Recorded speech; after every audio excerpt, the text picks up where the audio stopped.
Hey there, welcome back to this 6-part video series on change. You're doing great. We are now on letter N. So we've covered calm, we've covered heralding and hollering and shouting out about what it is that you want to achieve or change. And went on to the action steps and just creating that plan and having accountability. And we touched on beliefs a little bit there.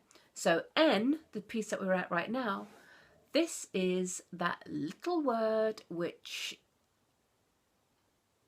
is the word no. Okay, so it's a word which can sometimes debilitate us. It can be quite empowering as well when you're setting boundaries. But in this context, what I mean by using N, using the word no to stand for N, is the naysayers. The people that say, what are you doing that for? You can't do that. What, you know, so it's not only other people, but it's also ourselves. We can be our biggest critic, okay? That little voice inside our head which says, who do you think you are to want that? You know, what makes you think that you can do that? You're too this, that and the other. Too old, too young, not educated enough, don't have enough money. You know, who do you think? You can't do that. You've never done that before. You know, you're not lovable. You're not good enough. All right. All of those are fears. Okay. So if there's other people saying them, they might have genuine concerns. You know, that's fair enough. That's up to you to decide what your level of relationship is with them. But if it's something that you want and that you're passionate about, and don't forget, we've been in a calm state and we've had all of this stuff in our head and we've just managed to get real clarity. You know, gone through all the steps, right? We've declared what it is we want to do. You know, we've started our plan, and now suddenly somebody says, oh, you know, they don't want to see you change. And oftentimes our own brain, right, our own brain, its function is to keep us safe. So this is why we can be our own worst enemy at times, because the brain just wants to keep you safe. It wants to keep you in the comfortable, in that safety zone of what it already knows. And stepping outside of that could mean danger. It could mean something that you're not ready to cope with, or that you've got to go into fight or flight mode to cope with. The brain wants to keep us safe. The brain doesn't want us to go into change, which is why no, N for no. These are those, not only the little voices in our head, other people possibly, but it's all about stepping out of your comfort zone. All right, this is a bit where, you know, we get hurdles. We can go so far. Sometimes we're great at starting stuff. You know, we could be all excited and we could just get on with it, and then we're telling people and we're like pumped and we're just going ahead with it. And then, as I say, it's like a bit like a bell curve. So, you know, stuff and so once you kind of hit a peak, it's like, oh, I don't know, you know, you can come off the boil. It's like being on a 30-day challenge for something. Yeah, okay, you can probably get through the first few days, and then when you get to around about day 13, 14, 20, 21, you know, it might start to become a bit of a chore, right? And you kind of like might forget or go. So it's always that kind of that when blocks and barriers come up, those obstacles come up, which, you know, we kind of wonder if you know, if we should carry on.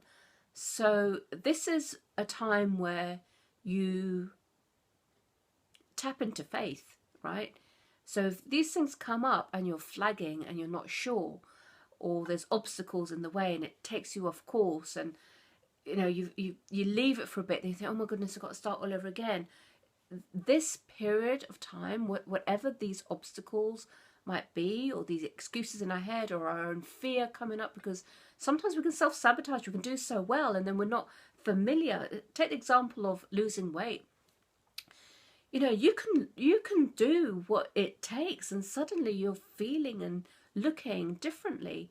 And if that old trigger comes back, where the mindset goes, wait, I can't identify you anymore. I don't know who you are. I don't know who this slimmer, trimmer, stronger person is.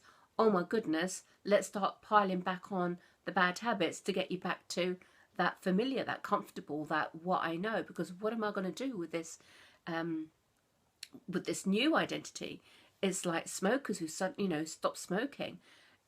They want to do something with their hands, which is why there's a lot of strategies out there for having alternate feelings. So it's like you know what you want, and you know the feeling that it's going to give you, but change happens. You change habits with that middle piece. So the first thing is like kind of where you are, and then the feeling that you want. But it's that what you do on a consistent basis, that middle piece which changes. So it's having consistency, it's carrying on, it's keeping on going. Have faith, call on God, higher power, call on guidance. When you get those periods when you're stuck, then reach out for help. Have people around you that will help you and support you. Use the references that you've already created to keep you going. This is the time when change is around the corner. You're this close now. You just got to stay the course. Okay, so so in this piece for your assignment, I would suggest that you write down possible beliefs and thoughts that you have which might sabotage you. I mean, there's some processes you can do. There's tapping, EFT, which is just going on to the points in our body which are kind of sensors in our body which can unscramble some beliefs that we might have. So it's a really powerful technique, and I'll share what I do and how I can use it with you in another video. It's just not the time to do everything right now.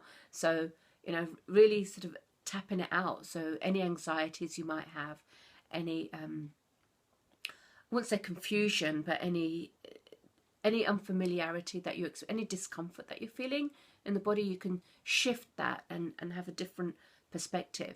So when these things come up, and also change belief techniques as well, when these things come up, we need to go into our bank of tools. We need to work with our coach. We need to share what it is that you're stuck on. What is the roadblock that you've hit? Because your coach, and if you're working with me, I've got a whole arsenal of tools that I can use to help you overcome the little voice in your head or the limiting beliefs, and just stay the course. This is also a really great time to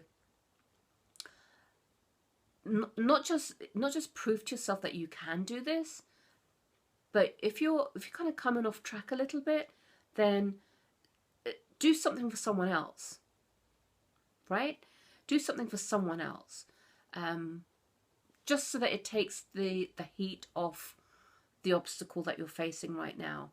And I'll show you in the next stage how this is going to be really pay off, and it's a very powerful technique. So that's your assignment for this section, and I will see you. We're getting close to the end now. I'll see you in the next video.